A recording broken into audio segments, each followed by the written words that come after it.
Et c'est l'heure du journal du sport.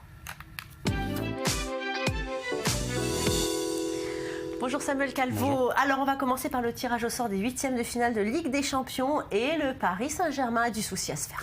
Oui, pas besoin d'y aller par quatre chemins. Le tirage est terrible pour les clubs français avec Manchester City contre Monaco et encore pire Barcelone contre le PSG. Ça va être très difficile pour Unai Emery, spécialement engagé pour dépasser les quarts de finale et faire mieux que les saisons précédentes en Ligue des Champions.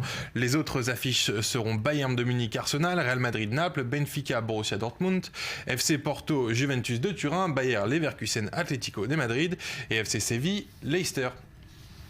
Et à noter que l'Hapoel Beersheva tombe en Europa League contre le Beşiktaş. On va continuer avec le match de clôture de la 17e journée de Ligue 1 avec un Paris Saint-Germain qui sauve les meubles. Oui, et décidément rien ne va pour le club de la capitale qui a frôlé le désastre avec une première mi-temps catastrophique au Parc des Princes. Les Niçois ont assommé l'équipe d'Unai Emery avant la mi-temps avec un somptueux coup franc de Willan Cyprien, la 32e dans le temps additionnel. Alassane Pléa enfonce le clou. Au retour des vestiaires, le PSG se réveille enfin avec un Cavani enragé qui marque dès la 46e sur un centre d'Aurier. Il s'offre même un doublé un quart d'heure plus tard. Après la claque reçue à Montpellier 3-0 et le nul contre Ludogorets en Ligue des Champions, le PSG sort de cette rencontre encore un peu plus fragilisé. On écoute la réaction des entraîneurs. Sur l'ensemble, il y a une petite déception parce que quand on mène 2-0, c'est comme ça, mais il faut être très très positif. Quand on analyse le match, c'est déjà pas mal de faire 2-2 parce que si je reviens au début du match, c'était plus que dur pour nous. Et puis après, quand ils mettent le 2-1, il y avait une certaine euphorie de nouveau. Après, ils mettent le 2-2, on se dit, bon, c'est difficile. C'est là que c'est positif. L'équipe est restée unie, n'a pas pris le 3-2, etc. Ça, c'est quand même assez positif. Alors, faire 2-2 à Paris, comme ça, quand on prend, voilà, c'est pas mal non plus. Il a mérité, je crois, gagner avec le respect de Nice, qui c'est une bonne équipe. Il va premier parce qu'il va premier. Et aujourd'hui, nous n'avons pas gagné les championnats, nous n'avons pas perdu. Et la différence, c'est 4 points. Et c'est juste pour le travail et pour la saison qu'il a fait aujourd'hui les Nice. Mais on va continuer. Samuel, on jette un œil au classement général à l'issue justement de cette 17e journée. Allez, c'est parti. Avec ce nul, les Parisiens restent donc à 4 points du leader niçois. Monaco, avec ses 53 buts en 17 matchs, est toujours bon deuxième avec 39 points. À la 4e place, on retrouve Lyon avec une victoire inespérée contre Rennes. 1-0 grâce à un Valbuena en très grande forme. À noter également la progression de l'OM qui grimpe d'une place alors que juste derrière, Bordeaux dégringole à la 10e place.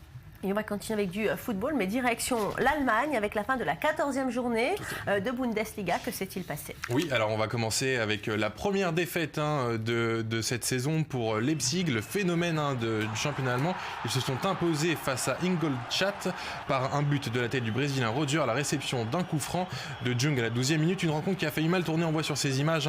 Il y a eu quelques mésententes, une faute. L'arbitre a dû distribuer les cartons pour calmer le jeu. On va passer maintenant au Bayern de Munich qui profite de cette défaite pour prendre la tête du classement général de Bundesliga après une large victoire face à Wolfsburg. À la 18e minute, Robben ouvre la marque. 4 minutes plus tard, Robert Lewandowski profite d'une frappe contrée par un défenseur de Wolfsburg pour marquer. L'international polonais s'offre même un doublé à la 58e minute alors que Thomas Müller retrouve le chemin défilé de Bundesliga. On vient de le voir sur ces images. C'est Douglas Costa, regardez, qui clôture le festival avec un missile à la 86e minute, impressionnant. Et on termine avec la première victoire de la saison du Werder Brême à l'extérieur, l'équipe qui a profité d'une énorme erreur de la défense qu'on vient de voir, le Hertha Berlin qui reste 3e du championnat à 6 points du nouveau leader, le Bayern de Munich.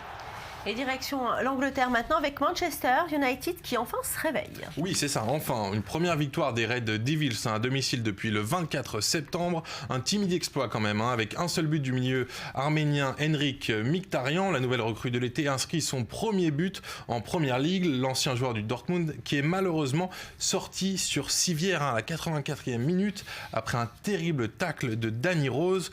Mourinho et ses hommes qui ont désormais 6 points de retard sur le 4e de Première Ligue peuvent espérer atteindre cette 4e place pour être qualifiés pour la Ligue des Champions. Je vous propose d'écouter la réaction des deux entraîneurs.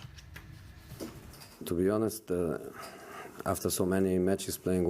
À vrai dire, après tant de matchs bien joués mais sans gagner, on a besoin de plus de points que cette performance. Mais je savais que contre une équipe comme Tottenham, ce serait difficile sans bien jouer. Donc on a bien joué, très bien joué.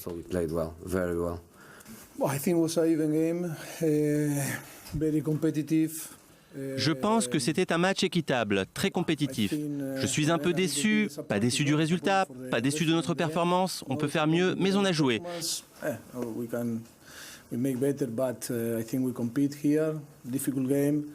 C'était un match difficile. Et oui, maintenant on doit essayer de s'améliorer et être prêt pour le prochain match mercredi. Mais je crois que c'était un match équitable. Et ces 2 saisons, Samuel, on passe une descente de ski hors norme. Oh non, oui, parce que ces 2 Suédois, Jesper Tjader et Emma Dahlström, qui ont décidé d'enfiler leur ski, mais pas pour dévaler des pistes de ski classiques. Ça se passe à Huacachina, dans le sud-est du Pérou. Et ce sont des pistes, donc des dunes de sable, des images assez exceptionnelles. Et pourquoi pas? Tiens. Pourquoi pas? Donc voilà une bonne idée de destination pour la fin de l'année. Allez, c'est fini pour aujourd'hui. Merci à vous de votre fidélité à nos programmes. Restez avec nous ce soir à 19h, Paul Amar, à 20h, Jean-Charles Banoun. Vous regardez i24 News, vous êtes au bon endroit. À demain.